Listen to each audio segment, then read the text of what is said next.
अल्लाह रब्बुल आलमीन ने खुद बयान फरमाई, इन्नल्लाह युहिब्बुत तव्वाबीन व युहिब्बुल मुतताहिरीन, अल्लाह पाकीज़गी इख्तियार करने वालों को, सफाई इख्तियार करने वालों को पसंद करता है। नबी सल्लल्लाहु अलैहि वसल्लम के हवाले से हज़रत इब्राहीम अलैहिस्सलाम ने दुआ मांगी जब खाना काबा को तामीर किया, सूरह बकरा में अल्लाह ने इरशाद फरमाया, उस वक्त हज़रत इब्राहीम अलैहिस्सलाम ने दुआ मांगी कि या रब्बल आलमीन, तो मेरी औलाद के अंदर वो नबी मबूस कर जो लोगों को तेरी आयात तिलावत करके सुनाए, लोगों को किताब और हिकमत की तालीम दे, लोगों का तज़किया करे। ये चार मकसद हज़रत इब्राहीम अलैहिस्सलाम ने बयान फरमाए हमारे पैगंबर के। फिर अल्लाह ताला ने खुद आयात नाजिल की, चार मरतबा अल्लाह ने कुरान में यही बातें बयान फरमाई कि हमारे नबी के, इस नबी को नाजिल करने का मकसद, इसका मिशन क्या है। अल्लाह रब्बुल आलमीन ने चार चीजें बयान फरमाई।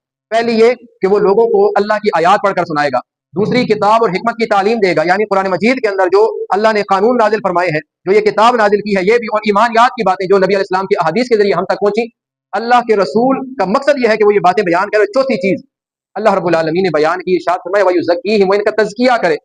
तज़किया का मतलब है कि इनके जिस्म को भी खूब पाक साफ करे और इनके अखलाक को भी पाक और साफ करे। तो अल्लाह ताला अपने उन बंदों को पसंद करता है जो अपने अखलाक को भी पाकीज़ा बनाते हैं और अपने जिस्म को भी पाक बनाने की कोशिश करते हैं। अल्लाह ताला ऐसे बंदों से मोहब्बत करता है। और अल्लाह ताला ने तो सूरह तौबा में साफ अल्फाज में बयान फरमाया, आयत नंबर 108 के अंदर, फीही रिजालुन युहिब्बूना अन यतताहरू।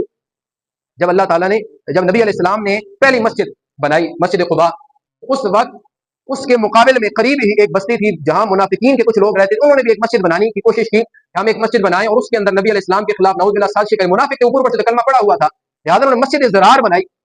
तो अल्लाह रब्बुल आलमीन ने हुक्म दिया कि इस मस्जिद को गिरा दें और आप इस मस्जिद में खड़े होकर नमाज ना पढ़ें, आप उन लोगों की मस्जिद में जाकर नमाज पढ़ें, मस्जिद कुबा में, फीही रिजालुन युहिब्बूना, जहां ऐसे नेक आदमी मौजूद हैं, ऐसे नेक लोग मौजूद हैं जो खूब पाकीज़गी इख्तियार करते हैं। यानी वो बहुत ज्यादा ख्याल रखते थे कि हम अपने जिस्म को, अपने लिबास को पाक और साफ रखें। अल्लाह रब्बुल आलमीन ने उनको जिक्र फरमा दिया कि जो लोग पाकीज़गी इख्तियार करेंगे, अपने आप को, अपने माहौल को, अपने आस पास गली कुचों को, घरों को पाकीज़ा रखेंगे, अल्लाह रब्बुल आलमीन ऐसे लोगों से मोहब्बत करता है। अब हम अपने गिरबान में झांके और खुद गौर करें कि हम कितना सफाई पसंद है, हम कितनी पाकीज़गी इख्तियार करते हैं। नबी सल्लल्लाहु अलैहि वसल्लम से सही मुस्लिम में रिवायत है, इरशाद फरमाया, अत्तुहूरु शत्रुल ईमान, कि पाकीज़गी इख्तियार करना ये तो ईमान का हिस्सा है। पाकीज़गी इख्तियार करना ईमान के हिस्से में नबी सल्लल्लाहु अलैहि वसल्लम ने इसको शामिल फरमाया। तो लिहाजा हमें चाहिए कि हम अपने घरों के अंदर हो, अपने हमारे गली के बाहर जो हमारे सामने जगह है उसको पाक साफ रखें। मस्जिद में आए तो मस्जिद की सफाई का एहतमाम करें।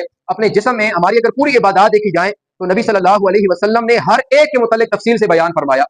हमारे जिस्म में जो गैर जरूरी बात है, जहां पर पसीना जमा होता था, बदबू पैदा हो सकती थी, नबी सल्लल्लाहु अलैहि वसल्लम ने उसके बारे में फरमाया कि यह फितरत है, जो इस पर अमल नहीं करेगा वो दीन पर अमल करने वाला नहीं और उसका मुझसे कोई ताल्लुक नहीं। नाखून साफ करने के बारे में नबी सल्लल्लाहु अलैहि वसल्लम ने फरमाया कि हर 40 दिन में, और बाज़ बयान करते हैं कि 20 दिन में एक मरतबा बाल, ये नाखून काटना ये जरूरी है, वाजिब